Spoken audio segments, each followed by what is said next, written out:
बातमी आहे खारघरमधून। मुंबई जवळच्या नवी मुंबई क्षेत्रातल्या खारघर इथं गेल्या काही दिवसांपासून पाण्याचा प्रश्न बिकट झालाय।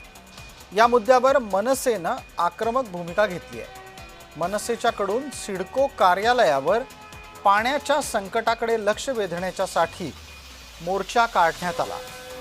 पाणी अखंडित आणि मुबलक मिळावं अशी या आंदोलनकर्त्यांची मागणी आहे।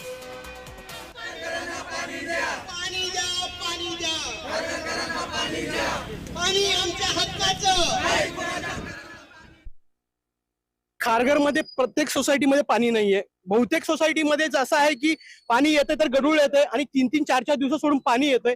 जे सर्वसामान्य माणसांचं जे पाणी आहे ते पाणी सिडको प्रशासन जे आहे ते बिल्डरची लॉबीला देते आणि त्याच्यामुळे खूप मोठा हे प्रॉब्लेम आहे की जसं की स्वप्नपूर्ती आहे किंवा अजून दुसऱ्या सोसायटी आहेत त्या सोसायटीना पाणी 3-3, 4-4 दिवसानंतर पाणी भेटतंय।